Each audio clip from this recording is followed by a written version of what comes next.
hubo 120 años de predicación. No era el pregonero de justicia, era el loco del barrio, era el aleluya, era el hermanito, el que se burlaban todos de él. Qué loco se pone a hacer un barco en medio del desierto porque Dios le dijo. Si ni siquiera llovía, dice que surgía de la tierra un rocío y llenaba toda la tierra, ni siquiera había lluvia. Y viene y se levanta a hacer un barco. ¿Y qué pasó antes del diluvio? Entonces es lo que estamos aprendiendo, cómo lo podemos relacionar hoy día, porque Jesús lo dijo. Y también, hermano, tenemos que aprender qué pasó después del diluvio, porque no estamos preparados para eso.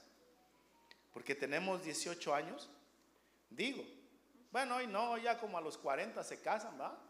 Hay que andarle rogando a los 40, oye, ¿tú tienes 40? ¿Qué pasó? Todavía me falta, dicen. No, pues ¿qué te pasa? Yo tenía 17 y ya me había quedado. Pero esos eran otros tiempos. No tomen consejos. Entonces no nos preparamos para el matrimonio. ¿Cuántos se prepararon para el matrimonio? No, y el primer golpe fue duro. Entonces, hermanos, nosotros estamos en una preparación para vivir con el Señor por la eternidad. ¿Qué vamos a hacer después? Entonces es importante que entendamos que un panorama completo. ¿Para qué? Para nosotros poder prepararnos para poder vivir con Él por la eternidad. No hay otra manera. Vamos a ver Mateo 24, por favor. No le mandé los textos, pero voy a ir despacito. Y quiero que leamos lo que Jesús está diciendo ahí en Mateo 24, porque es lo mismo que está sucediendo hoy día. Y el Señor dejó la palabra escrita para nosotros, para que podamos vivir en ella, no solo para saberla, sino que también, 24:3, Mateo 24:3, sino no para saberla, sino para poder prepararnos, para eso es. De nada sirve leer un libro si no entendemos lo que dijo el libro, si no entendemos el mensaje del autor del libro. Entonces cada libro que se escribe tiene un propósito y un mensaje. Podemos leerlo y llegar y tener ese récord, ¿no? De leer. Me he leído un libro en 2 noches. ¿Y qué aprendiste? Nada. Tengo 20 años leyendo la Biblia. ¿Y qué has aprendido? Nada. Y la leemos, la tenemos ahí en diferentes idiomas. Entonces no se trata solo de saberla, sino se trata de creerla, de vivirla. Para eso es. Amén. Mateo 24:3. Y estando sentado en el monte de los olivos, los discípulos se le acercaron aparte diciendo: dinos cuándo serán estas cosas y las señales que habrá de tu venida y del fin del siglo. O sea, Jesús le está explicando a sus discípulos lo que va a suceder. Respondió Jesús y dijo: mirad que nadie os engañe. O sea, lo primero que Jesús les previene es: no se dejen engañar. Hermanos, tenemos miedo. Digo, para algunas cosas. Para las cosas de Dios tenemos mucho miedo. Hay gente que la piensa y la piensa y la piensa cuando se trata de Dios. Pero cuando se trata de otras cosas, no. Se pachan el ojo y luego el otro le pacha y se casan. Vamos a casarnos ya. ¡Qué valentía! ¡Qué valientes! Se van a casar y yo digo: ay, Señor. Pero para las cosas de Dios la pensamos. Para, hermano, comprar un carro malo, un carro que se ve bien pero no sirve, invertimos y nos estafan. ¿A cuántos los han estafado con un mal carro? Porque ni lo consultamos, ni lo investigamos, sino simplemente tomamos decisiones arrebatadas. Pero cuando se trata de cosas que nos benefician, la pensamos mucho. Así somos, es nuestra naturaleza. Entonces Jesús les dice: miren que nadie los engañe. ¿Por qué? Porque si nos presentan, hermano, el blanco y el negro, es fácil distinguirlo. Pero cuando nos presentan 2 blancos, ahí está el problema. Entonces Satanás no va a venir, hermano, como es. Él se disfraza como ángel de luz. Él nos hace ver las cosas que no son como que fueran. Y nos engaña, hay mucho engaño. Cada día nos enfrentamos a diferentes estafas, diferentes engaños. Obviamente hay engaños muy escandalosos, ¿no? Como las llamadas por teléfono. Hoy me llamó una persona y me dijo: ¿te acuerdas de mí? No me acuerdo de ti. Porque uno cae en la trampa. Ya me lo han hecho. No he caído en la trampa, pero me dicen: ¿te acuerdas de mí, pastor? Soy el que llegó a la iglesia, el Señor hizo un milagro en su iglesia. Oh, sí, a ver, ya empieza la plática. mire que estoy en la embajada de Ciudad Juárez, no me podía enviar $500 porque estamos en la calle. Scam, un estafador. Entonces esas estafas son fáciles de distinguirlas. El problema es cuando son difíciles de detectarlas. Y ahí es donde necesitamos la guianza de la palabra de Dios. Diga conmigo, la palabra de Dios y el Espíritu Santo de Dios, que nos va a guiar a toda verdad. No todo lo que brilla es oro. No todas las decisiones se toman con buenos sentimientos. Es que yo siento, no. ¿Qué dice Dios? ¿Qué dice su palabra? ¿Qué dice el Señor? Amén. Verso 5, porque vendrán muchos en mi nombre diciendo, yo soy el Cristo, y a muchos se engañarán. Hoy día, hermanos, abundan en las redes sociales. Todo el mundo tiene la verdad. La gente está asustada, la gente está cansada, la gente está harta de engaño. Usted mira, hermano, gente que le sacan el dinero a diestra y a siniestra. Estafadores en el internet, lobos. Y luego cuando vienen a la iglesia no quieren darle a Dios porque ya tienen miedo y causaron un daño. ¿Está conmigo? ¿Cuántos entienden? Verso 6. Y oiréis de guerra, rumores de guerras. Mirad que no os turbéis, porque es necesario que todo esto acontezca, pero aún no es el fin. Porque se levantará nación contra nación, reino contra reino, y habrá pestes, hambres, terremotos en diferentes lugares. Dígame si no está pasando esto. ¿Y qué? ¿Por qué dice se levantará nación contra nación y reino contra reino? No es lo mismo, no es lo mismo. Hermano, nación contra nación se refiere a etnia. En Estados Unidos hay racismo, y muy fuerte. Hay un racismo tan penetrado, tan fuerte, que usted no tiene una idea. En Estados Unidos, pero las leyes de derechos civiles no funcionan. Porque esto no se arregla con leyes. Usted no le puede obligar a su hermano, su hijo, que ame a su otro hijo. Y usted tiene que amar a su hermanito. Y ámelo. No puede hacer eso, así no es. Si no llegamos al fondo del problema, podemos taparlo o arreglarlo por encima. Es lo que está haciendo el sistema. Y está provocando más ira. Hermano, en Estados Unidos se está levantando la ira como usted no tiene una idea. ¿Le hacemos la prueba? ¿Cuántos están llenos de ira acá? Estamos enojados. Los problemas, hermano, las enfermedades mentales están subiendo a un 1000%.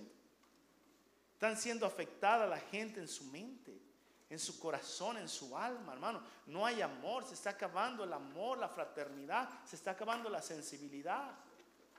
Eso es lo que Jesús dijo. A eso se refiere, que se levantará nación contra nación, reino contra reino. Va a haber un choque de culturas y todo esto será principio de dolores. Ponga atención el 9. Entonces os entregarán a tribulación y os matarán, y serán aborrecidos de todas las gentes por causa de mi nombre. Los de acá, porque los de acá se enojaron. Nos van a aborrecer por el nombre de Cristo. ¿Cuántos están listos? ¿Cuántos están listos? Es lo que dice la Biblia. ¿O no dice eso su Biblia? ¿Cuántos están preparados? Lo van a aborrecer. Nos van a aborrecer. Vamos a ser aborrecidos. Nos entregarán a tribulación y nos matarán. Seremos aborrecidos por la gente a causa del nombre de Cristo. Escúcheme bien. A causa de Cristo, no a causa de nuestro mal comportamiento. Porque hay gente que se porta mal y dice, es que por el nombre de Cristo. No, es porque te portas mal. Por chismoso, por entrometido, por negligente. Es esa parte. Pero hermano, por defender la justicia, por defender la verdad, por llamarle al pecado, pecado, nos van a condenar. ¿Cuántos se entienden?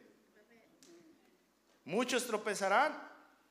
Entonces se entregarán unos a otros y unos a otros se aborrecerán. Hagamos una pausa. ¿Quién le cae mal de la iglesia?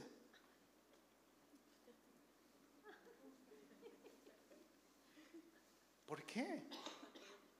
¿Por qué le cae mal el hermano? Bueno, ¿por qué le cae mal su hermano en la carne secular? ¿Por qué hay odio? ¿Por qué se levanta eso en nuestros corazones? ¿Se ha preguntado por qué hay tanta discordia?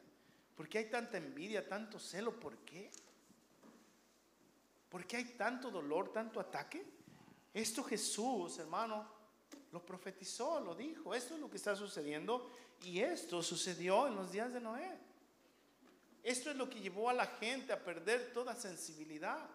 Ya no había amistad, ya no había amor fraternal, ya no había el pensar el uno en el otro, ya había un egoísmo que cada quien pensaba en sí mismo, cada quien echaba agua a su molino, cada quien se preocupaba por el mismo. Y dígame, ¿sí o no? No está sucediendo eso hoy día. Todos los problemas o la mayoría de problemas que estamos atravesando son por causa del egoísmo. ¿Porque hay adulterio? Egoísmo. Solo piensa en sí, en su satisfacción. ¿Porque hay vicios? ¿Porque hay adicciones? ¿Porque hay amargura? ¿Porque hay coraje? Egoísmo. Yo no vine a oír esto, pastor. Yo vine a oír un mensaje de prosperidad. Hermano, ¿de dónde cree que viene la depresión? ¿De dónde cree que viene la ansiedad? ¿De dónde viene, hermano? El estrés. Si no es el egoísmo, el pensar en mí mismo. La depresión viene, hermano, de lo que me hicieron. Es que me hicieron, me ofendieron, me humillaron, Es un exceso de preocupación de lo que ha pasado. ¿De dónde viene el estrés? De lo que está pasando. ¿Y de dónde viene la ansiedad? De lo que pasará mañana. Cuando la Biblia dice, Jesús dice, no se afanen, no se preocupen por el día de mañana. Los pájaros son bien cubiertos, bien vestidos, los lirios del campo, ustedes valen más que eso. Hermano, muchas veces eso no se habla en la iglesia porque no hay una preparación, pero el Señor lo habla bien claro y dice que todas estas cosas vienen. Muchos tropezarán. Tropezar, hermano, significa escandalizarse. Muchos se van a ofender. Vivimos en la generación de cristal. Hay que cuidar que no se ofenda a nadie. Pobres vacas. No las dejaban amamantar a sus becerros porque se ofendía a la gente. Las mamás no podían dar pecho a sus hijos porque se ofendía a la gente. Pero sí andaban desnudos en los desfiles, desvergonzados, hombres vestidos de mujer, con su sinvergüenza. Eso sí es normal. Entonces lo que quiero que entienda, hermano, ¿dónde está el mundo? ¿Cómo piensa el mundo? Y el peligro que existe que nosotros poco a poco vayamos pensando como el mundo. Verso 11, y muchos falsos profetas se levantarán y engañarán a muchos. Mega profetas. Y por haberse multiplicado la maldad, el amor de muchos se enfriará. Mas el que persevere hasta el fin, este será salvo. Entonces hay que perseverar, hay que luchar para que el corazón no se enfríe. Hermano, es una lucha, no es sentimientos. Es una lucha, hermano, es una lucha que siempre ha existido en el ser humano. El Salmo 103 está hablando consigo mismo, porque bendice alma mía Jehová, bendiga todo mi ser su santo nombre. O sea, se está obligando. Nos tenemos que obligar a nosotros mismos a entrar en la coherencia, a entrar, hermano, en el mandato de Dios. El Espíritu Santo nos ayuda. La palabra de Dios ahí está. Pero hace falta una disposición nuestra. A muchos se engañará, mas el que persevere hasta el fin será salvo. Y será predicado este evangelio del reino en todo el mundo para testimonio de las naciones, y entonces vendrá el fin. O sea, el evangelio no va a ser predicado para que las naciones sean salvas, sino como testimonio. ¿Qué quiere decir eso, pastor? Que yo hablo y hablo el evangelio y no me hacen caso. Ese no es su problema. Su problema es predicar. Su problema es hablar. Su problema es compartir el mensaje. De hecho, hermano, es nuestra máxima comisión. Si nosotros no estamos compartiendo el mensaje de la cruz, el mensaje de la Biblia, estamos errando. No es para que la gente venga, es para testimonio. Escúcheme bien. Mire bien, le voy a dar un tip un poquito. Cuando se levante el anticristo, yo no tengo miedo. El anticristo va a tomar control del mundo. Va a ser un gobierno que se le va a otorgar. No sé si es un hombre, claro es un hombre, es el anticristo. Pero es un gobierno, un sistema. Y lo que el anticristo va a hacer, va a erradicar todo lo que se llama Dios. Lo va a quitar. Entonces lo primero que va a hacer, va a llegar a las naciones y les va a decir, entrégame a los judíos que viven en tu tierra. Si la gente de la nación, si el gobierno de la nación tiene un poco de conocimiento de la Biblia, no los va a entregar, porque conocen a Dios. ¿Sí me doy a entender? Entonces va a venir el anticristo, va a decir, te vas a dar un bloqueo económico y va a haber un caos a causa de los judíos. Y van a ser perseguidos. Y van a ser, hermanos, buscados por debajo de las alcantarillas, en las montañas, donde quiera. Cuando ya termine con los judíos, ¿quién cree que sigue? Los cristianos. De la misma manera. ¿Sí me doy a entender? Ese es el reto. Que la gente tenga conocimiento de Dios. Que la gente sepa el plan de Dios. Pero ¿cómo la gente va a saber el plan de Dios si usted y yo no sabemos el plan de Dios? Le hago una pregunta, no se sienta mal, esto es de Dios, por favor, no se sienta mal. ¿Por qué viene usted a la iglesia?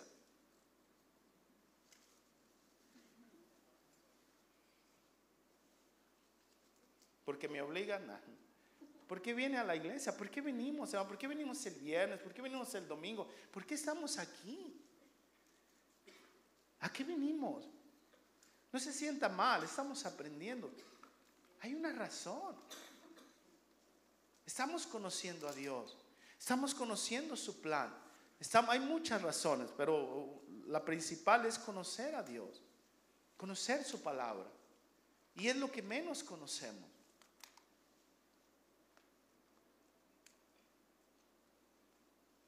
No tenemos tiempo para la palabra. No tenemos tiempo para eso. Para orar a Dios no tenemos tiempo. Sí tenemos tiempo para las redes sociales que nos están matando. Escúcheme bien, las redes sociales nos están matando. La tecnología nos está matando, nos está desconectando de Dios. La tecnología inteligente nos está haciendo tontos. Entonces, en el verso 10, hermano, toda esta tecnología, este mundo virtual falso que miramos, nos saca de la realidad y nos convertimos en una generación de cristal donde nos ofendemos de todo. El pastor saludó primero a los de aquel lado. ¿Por qué no me saludó primero a mí? Aunque usted no lo crea, cosas tan ridículas como esas comienzan a dañar nuestro corazón y hacer que menguemos en nuestra fe y en nuestro caminar con Dios. Entonces, la gente tiene que saber, tiene que conocer, el evangelio tiene que ser predicado. Será predicado para testimonio y luego vendrá el fin. Por tanto, cuando veas el lugar santo, la abominación desoladora del que habló el profeta Daniel, el que lea entienda. Entonces, los que estén en Judea, huyan a los montes. El que esté en la azotea, no descienda para tomar algo de su casa. El que esté en el campo, no vuelva. Se lo estoy leyendo, pero es lo más interesante, es donde vamos a llegar. Entonces habla de muchas cosas, muchas calamidades. Mire lo que dice el 21, mire, y habrá tribulación, la cual no ha habido desde el principio del mundo, ni la habrá hasta ahora. Así que si aquellos días no fueran acortados, nadie sería salvo. Mas por causa de los escogidos, aquellos días serán acortados. O sea, la maldad va tan fuerte, va tan poderosa, va cubriendo todo, que si el Señor no corta esos días, nadie sería salvo. Todos seríamos contaminados. Va a ser imposible vivir en santidad en un mundo de oscuridad y de tinieblas.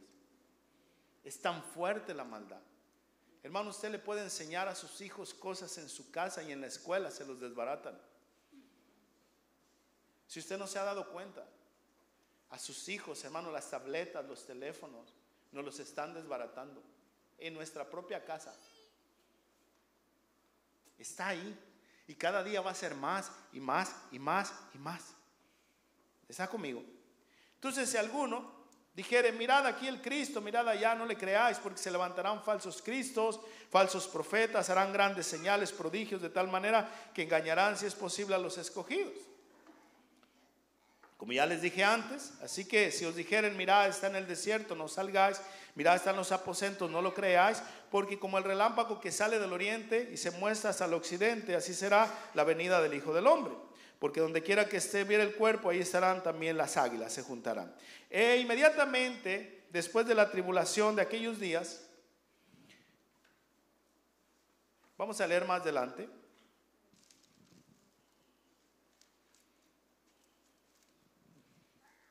(35) El cielo y la tierra pasarán, pero mis palabras no pasarán. Pero el día y la hora nadie sabe, ni aun los ángeles del cielo, sino solo mi Padre. Mas como en los días de Noé, así será la venida del Hijo del Hombre.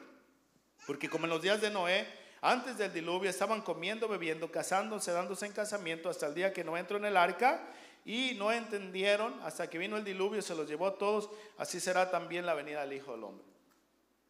Se repite la historia y estamos en el preámbulo de la venida de Cristo.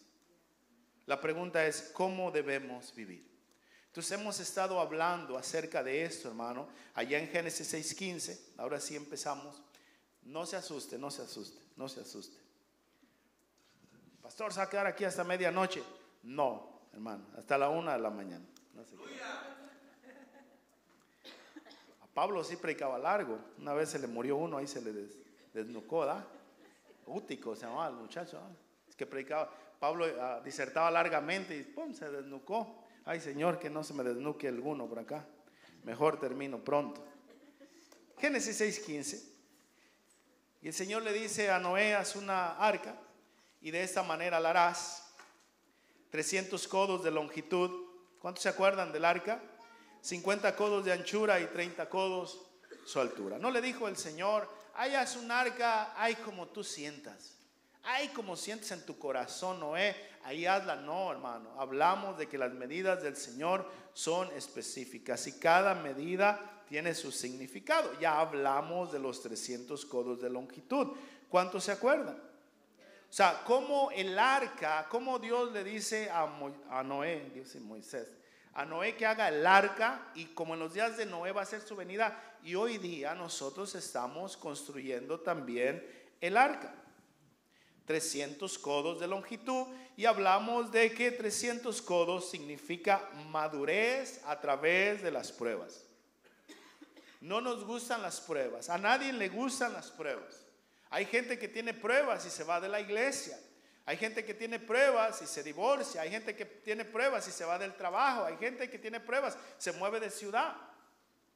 Y las pruebas nos mueven, las dificultades. Pero acá, hermano, los 300 codos de longitud significa esa madurez que se obtiene después de las pruebas. Miramos cómo Salomón no pasa la prueba. Salomón, hermano, el hijo de David, el hombre más sabio de la tierra. Escúcheme bien, por su lascivia, el hombre más rico y poderoso, termina siendo desechado, según Lucas, borrado de la genealogía de Cristo. Mateo lo pone, pero Lucas no. ¿Por qué? Porque se pervierte Salomón a causa de 300 concubinas que desviaron su corazón. Diga conmigo, 300. Miramos a Sansón, hermano, que fue llamado desde el vientre de su madre para ser el juez libertador, para pelear contra los madianitas, los enemigos de Dios, pero sus padres lo estaban haciendo común. Escúcheme bien, Dios tiene un plan específico contigo, pero el sistema, la cultura, la familia nos quiere hacer comunes. A Jesús lo querían hacer común. Cuando Jesús dijo: llegó la hora que voy a morir, voy a ser tomado, llevado y me van a matar, Pedro le dijo: no, Señor, ten compasión de ti, no permitas que esto te pase. Jesús le dijo: aléjate de mí, Satanás, porque no pones tu mirada en las cosas de Dios, sino en la de los hombres. Entonces hay como una fortaleza para hacernos comunes, para que no hagamos la voluntad de Dios. Entonces Sansón, hermano, estaba en la misma situación. El miedo de sus padres, el trauma de sus padres, no sé cuántas cosas se oponen para que Sansón no hiciera la voluntad de Dios. Y miramos que él se casa con una mujer filistea y luego le roban la mujer, le hacen una tranza, como dicen por ahí, y termina odiando a los filisteos, y con 300 zorras encendidas les quema su sembradío. Y ahí fue donde Sansón fue activado. Diga conmigo, fue activado. Hermano, a veces las pruebas vienen para que nosotros seamos activados. Nosotros nos activamos cuando hay un caos en nuestra vida, cuando hay una prueba en nuestra vida, cuando se nos mueve el tapete, como que no tenemos nada y entonces sí pensamos en la voluntad de Dios. Mientras todo esté bien, mientras todo esté bien a su alrededor, podemos vivir toda una vida de mediocridad, de cristiandad falsa. Pero cuando vienen las pruebas, los conflictos, es una oportunidad. Y dice que estas 300 zorras, ¡pum!, encendieron a Sansón y terminó haciendo la voluntad de Dios. También hablamos de Gedeón, hermano, que levanta un ejército de 32,000 hombres. Y Dios le dice, son muchos, dile el que tenga miedo váyase a su casa, y se devuelven 22,000. Quedan 10,000 y Dios dice, son muchos, llévamelos a las aguas y ahí te los probaré. Hermanos, su enemigo no es el pastor, su enemigo no es su esposa, su enemigo no es su esposo. Usted está en las manos de Dios. Y Dios lo va a aprobar. Dios lo va a aprobar. Diga conmigo, Dios me está aprobando. Y dice que de esos 10,000 hombres salen 300 escogidos. Entonces 300 codos de longitud significa madurar a través de las pruebas. También le dice 50 codos de anchura. Ya hablamos de eso, hermano, que la anchura significa la salvación. No es como un la traes, ¿no? Ay, me salvé. Así como muy ligero. No, es salvación, implica muchas cosas. Salvación, hermano, implica nacer de nuevo, implica un cambio radical. Ellos han vencido por la sangre del Cordero, por el testimonio de la palabra y porque menospreciaron sus vidas hasta la muerte. Esa es la salvación de Dios. No es solo venir a la iglesia, no es solo sentirse bien, no es solo que mi problema se acabe, sino que es una transformación a través de la palabra de Dios, a través de la promesa de Dios, a través de creerle a Dios, es ponernos la armadura de Dios. Hermanos, si nosotros no nos protegemos con todo lo que vemos y oímos, con todo lo que hay a nuestro alrededor, vamos a terminar confundidos. Por eso el Señor, hermano, una de las facetas de nosotros como creyentes es de soldados. Diga conmigo, de soldados. Y Pablo dice ahí en el libro de Efesios que nos pongamos la armadura de Dios para poder resistir el día malo. ¿Por qué? Porque la armadura de Dios nos va a proteger y no vamos a ser engañados. Póngame atención, de todo lo que vemos y oímos. Tengo fiebre, pastor. Tengo fiebre, me estoy quemando. Y se pone el termómetro y tiene 68. Está en la mente la fiebre. Estoy muriendo. No está muriendo. Entonces como que hay, hermano, cosas engañosas donde nuestros oídos van a ser engañados, nuestros ojos, nuestros sentidos van a ser confundidos y vamos a terminar errando y fallándole a Dios.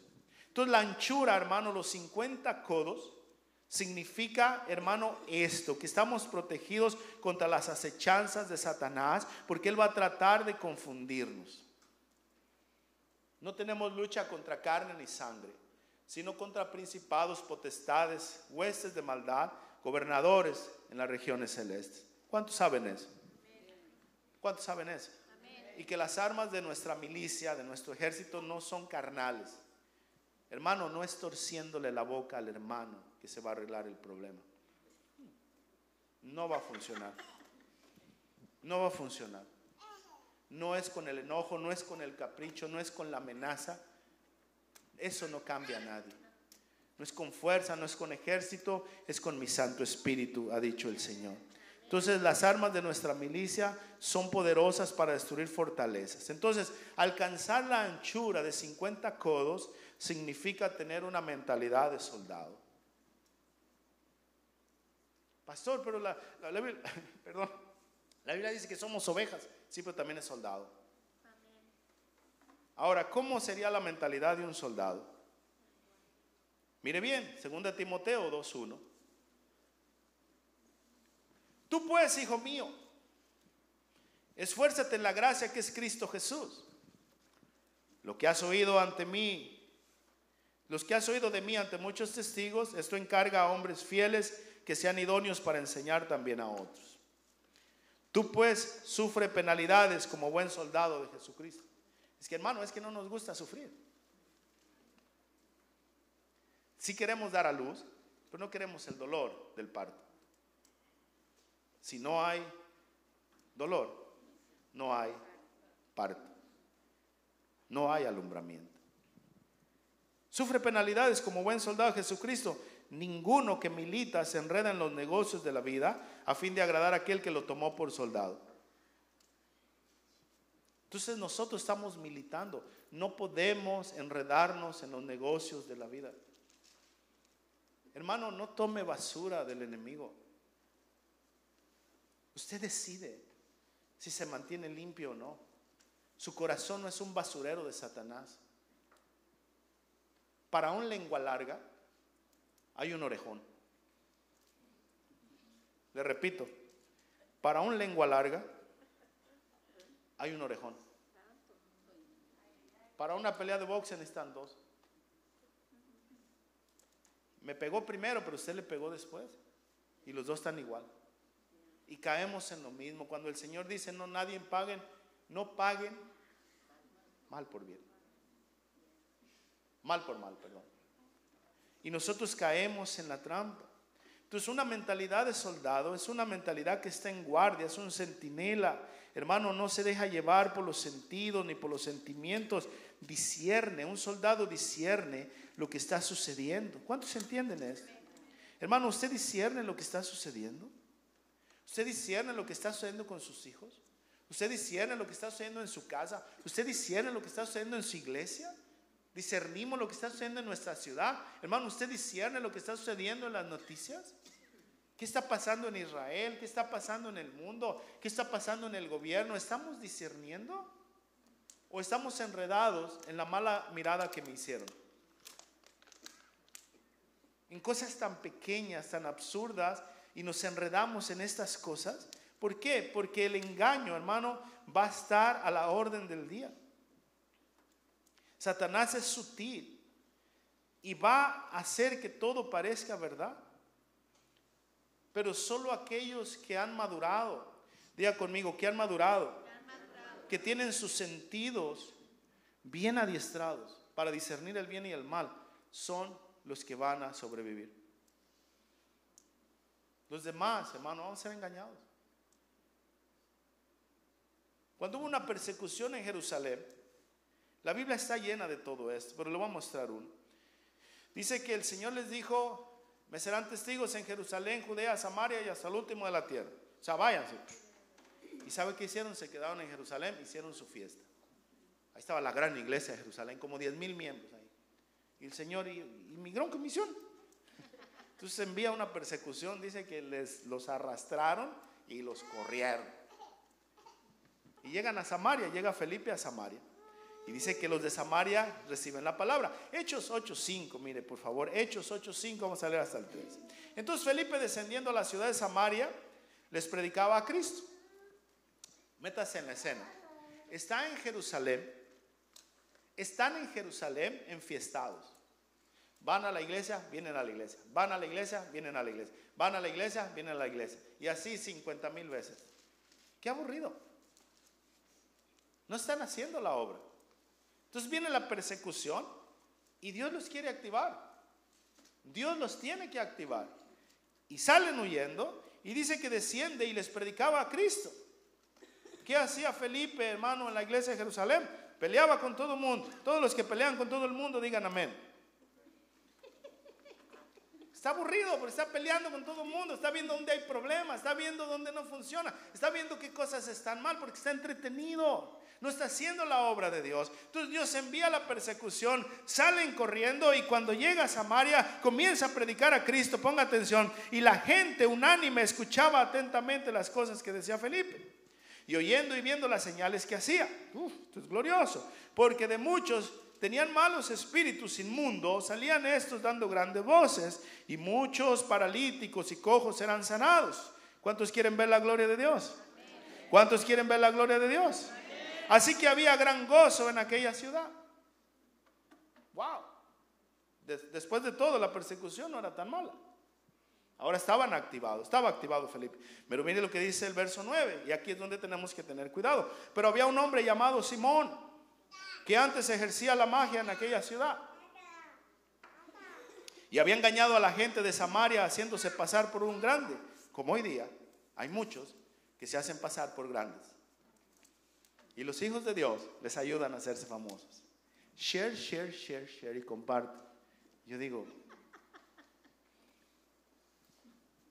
¿y su iglesia? Bien, gracias. A su iglesia no comparte. Pues sí comparte todo el mundo. De los famosos, ¿no? La farándula cristiana. Y lo que es suyo, pues no estoy diciendo que comparta, sino estoy diciendo, mire qué tremendo, ¿no? O si le estoy diciendo, yo no sé, ya me enredé. Y dice, pero había un hombre llamado Simón que ejercía en aquella ciudad y había engañado a la gente de Samaria haciéndose pasar por un grande. A este oían atentamente todos, desde el más pequeño hasta el más grande, diciendo, este es el gran poder de Dios. ¿Por qué le enseño eso, hermano? Porque esto se movía en los días de Noé. Era magia, era mentira. Y la gente creía que era Dios. La gente, la generación de Noé, se ahogó pensando que agradaban a Dios cuando no estaban conectados con Él. ¿Está conmigo? Amén. Y dice, este es el gran poder de Dios. Y le estaban atentos porque con sus artes mágicas les había engañado mucho tiempo. Pero cuando creyeron a Felipe, que anunciaba el evangelio del reino de Dios y el nombre de Jesucristo, se bautizaban hombres y mujeres. Denle un aplauso al Señor y diga, ven Señor, te necesitamos. Y fue tan grande el poder, la manifestación de Dios, que también creyó Simón mismo. Y habiéndose bautizado, estaba siempre con Felipe, y viendo las señales y grandes milagros que se hacían, estaba atónito. Hermano, esto en la generación de Noé había mucho engaño. Es lo que Jesús está diciendo, y es donde nosotros tenemos que tener cuidado. Engaño por todos lados. Se va a repetir la escena. Escúcheme bien. El evangelio de Cristo glorifica a Cristo. Los milagros de Cristo glorifican a Cristo. Las señales de Cristo glorifican a Cristo. Si Cristo no es glorificado, si es glorificado el hombre o una institución o cualquier otra cosa, no es Dios. Es Cristo. Esa es la diferencia, es la gran diferencia. Cristo. Nada o ninguna otra cosa. Entonces esto, hermano, nos lleva a que nosotros no creamos en milagros. Yo sí creo en milagros, Yo sí creo en milagros, prodigios, maravillas. Yo creo en sanidades, yo creo. Lo que le estoy diciendo a manera general, irónica, es que nos lleva a detenernos para no creer milagros. Y hay mucha gente enferma que quiere seguir enferma porque está dañada a causa del fraude, a causa de estos malos obreros. Hay mucha gente que detiene el poder de Dios. Hay mucha gente que no confía en Dios. ¿Por qué? Porque hemos sido dañados. No confunda lo sobrenatural con lo paranormal. Las palabras, hermano. Tenga cuidado donde se mete a oír. Tenga cuidado lo que usted escucha. Tenga cuidado lo que escucha en las redes sociales. Tenga cuidado lo que escucha en otros lugares, porque no todo es de Dios. Las palabras que yo les hablo son espíritu y son vida, dijo Jesús. Y los demonios vienen a través de doctrinas. Por eso está la gente toda tensa, toda enojada, toda herida, no sirve, no hace nada. ¿Por qué? Porque está engañado. Segunda de Tesalonicenses 2:9. Inicuo, cuyo advenimiento es por obra de Satanás, con gran poder y señales y prodigios mentirosos, y con todo engaño de iniquidad para los que se pierden, por cuanto no conocieron el amor de la verdad para ser salvos. Por eso Dios les envía un poder engañoso. ¿De qué está hablando, hermano? Para que crean la mentira, a fin de que sean condenados todos los que no creyeron a la verdad, sino que se complacieron en la injusticia. Está hablando del anticristo. Está hablando, hermano, que va a jalar multitudes, que va a engañar a mucha gente, que los va a hipnotizar, que los va a seducir con poderes engañosos, pero va a engañar a aquellos que no amaron la verdad. Todo aquel que es de la verdad oye mi voz. Entonces, hermano, 50 codos de anchura son aquellos que disciernen entre el bien y el mal. Y le dice el Señor a Noé, 50 codos de anchura. Los que tienen la armadura de Dios, los que tienen la mentalidad de soldados, los que no se duermen, los que no son esclavos, los que dicen yo no le voy a confiar mi salvación a algo ligero. Voy a indagar, voy a buscar, voy a asegurarme, voy a discernir. Ese es el arca. 30 codos, y aquí terminamos. 30 codos de altura. Y es lo que vamos a hablar hoy. Hermano, 30 significa, por ejemplo, en edad, significa la edad perfecta. Un hombre es considerado hombre hasta los 30 años. Hasta los 30 años se considera o se consideraba que un hombre es maduro. Por eso Jesús inició su ministerio a los 30 años. Diga conmigo, 30 años. ¿Por qué no a los 16? Porque era un patojo, un niño. Y Dios no quiere amores niños. Dios quiere un amor consciente. Dios quiere una entrega coherente. Dios no, hermano, viene para engañar a un pueblo, para engañar a una novia. Dios viene buscando una esposa, una iglesia madura que lo entienda, que lo comprenda, que sepa lo que está haciendo. Dice Lucas 3:23, Jesús mismo al comenzar su ministerio era como de 30 años, hijo, según se creía, de José, hijo de Elí. Diga conmigo 30. Es clave, hermano, el número 30. Significa madurez. Significa coherencia, conciencia. Mateo 26:14 dice que fue vendido por 30 piezas de plata. Entonces uno de los 12, que se llamaba Judas Iscariote, fue a los principales sacerdotes y les dijo: ¿qué me daréis? ¿Qué me daréis o qué me vas a dar si os entregare?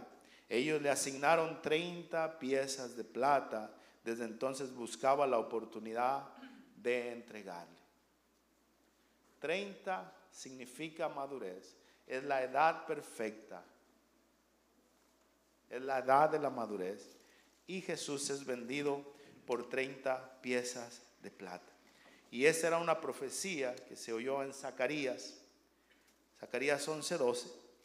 Y les dije: si os parece bien, dadme mi salario, y si no, dejadlo. Y pesaron por mi salario 30 piezas de plata. Aquí se cumplió la profecía. Y me dijo Jehová: echadlo al tesoro, hermoso precio que me han apreciado.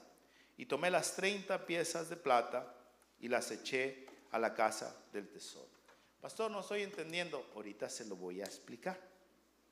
Tranquilo, descanse, concéntrese. 30 piezas de plata era el precio de un esclavo. El esclavo no valía más que 30 piezas de plata.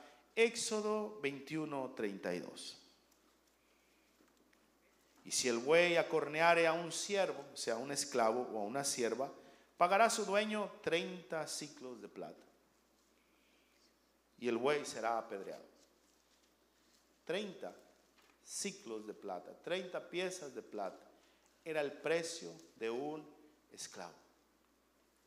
30 años era la edad de Jesús. 30 piezas de plata costó, lo está diciendo de una forma irónica, precioso precio por la cabeza de Cristo. Ahora, yo quiero que entienda por qué el Señor dice 30 codos de altura. Judas nunca pensó, nunca planeó o se imaginó el daño que le iba a hacer a Jesús. Judas no crea que lo planeó, lo planificó y dijo: lo voy a vender y va a haber este. No. Simplemente Judas era el típico cristiano carnal. Judas era el típico cristiano que solo va a la iglesia, vuelve a la iglesia, va a la iglesia, vuelve a la iglesia, va a la iglesia, vuelve a la iglesia. Y así 50,000 veces. Judas nunca entró al Espíritu. Judas nunca entendió las cosas del Espíritu. Judas era un cristiano nominal, un cristiano secular, un cristiano que todo lo miraba con sus ojos naturales. Y es un problema muy grande, hermano, que tenemos si nosotros estamos en la iglesia de Jesucristo, viviendo por fe, si hemos pasado de vida a muerte y seguimos con nuestra mentalidad secular. Solo vamos a ver problemas, solo vamos a ver, hermano, obstáculos, solo vamos a ver con nuestros ojos en la carne. El problema de Judas es que nunca entendió las cosas del Espíritu. No se dejó moldear, no se dejó llevar. Entonces cuando viene la mujer y derrama el perfume a los pies de Jesús, y ese perfume costaba 300 denarios, estamos hablando de $20,000. Diga conmigo, $20,000 o $30,000. ¿Qué haría usted si estamos aquí y viene una mujer y derrama un perfume de $30,000 en los pies de Jesús? De verdad, ¿qué hubiéramos pensado?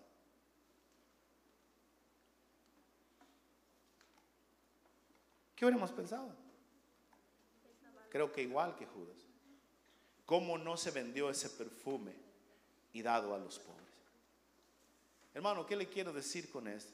Que los 30 codos de altura es una mentalidad madura, es una mentalidad en el Espíritu, de entender las cosas del Espíritu.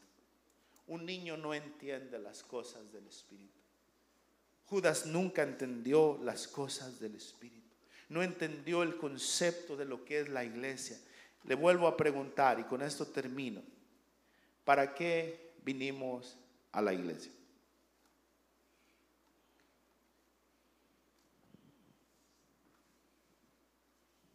No me mire así, que me pone nervioso. Me da miedo. ¿Por qué estamos aquí?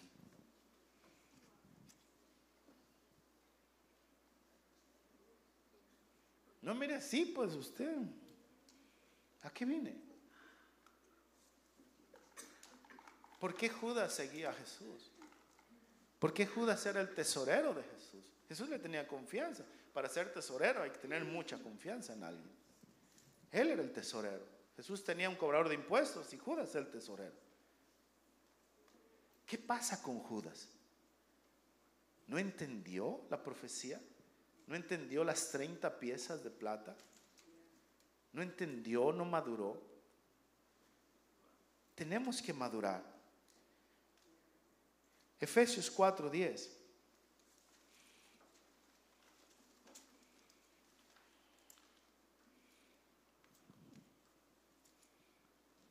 Mira lo que dice. Él descendió. Y Él mismo subió por encima de todos los cielos para llenarlo todo. ¿De qué está hablando? De Jesús.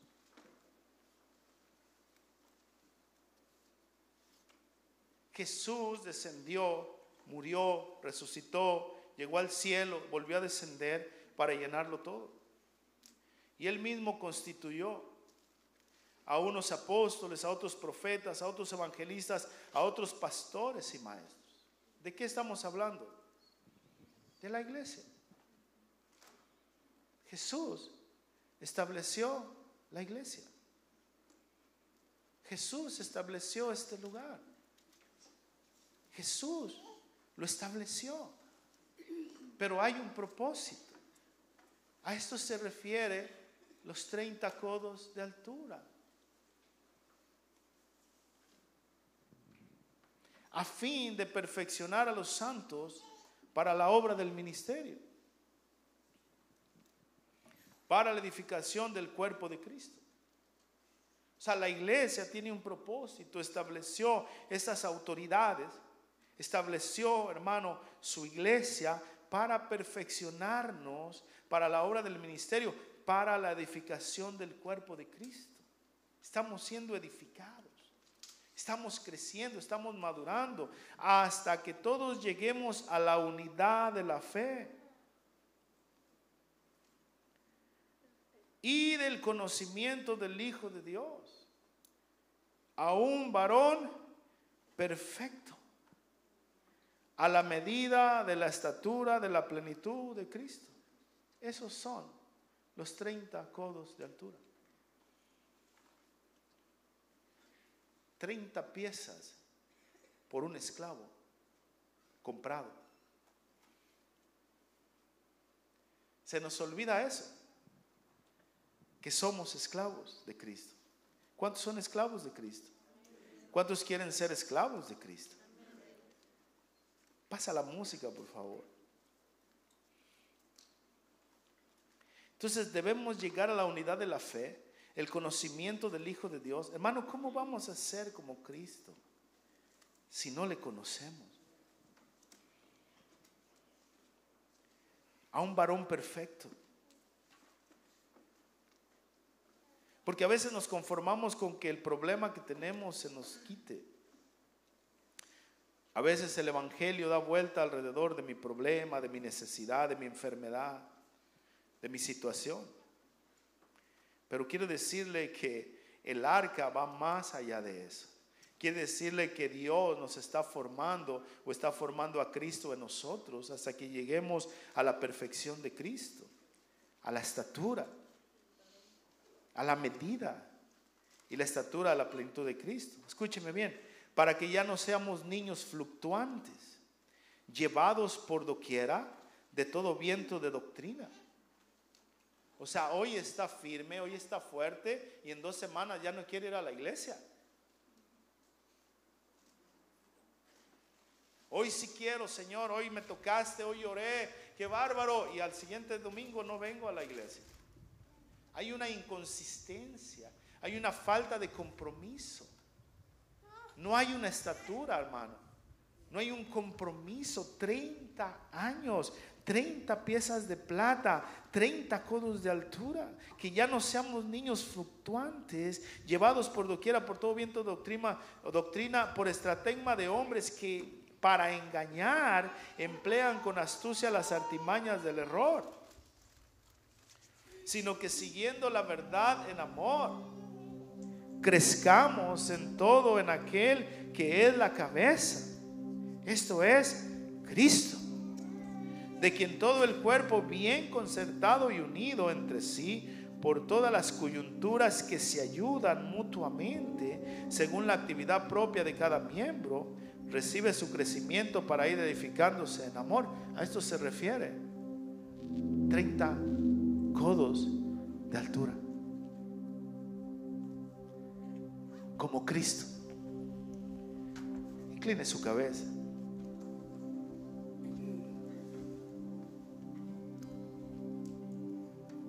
Es más que sentir bonito. Es más que tener ganas de ir a la iglesia.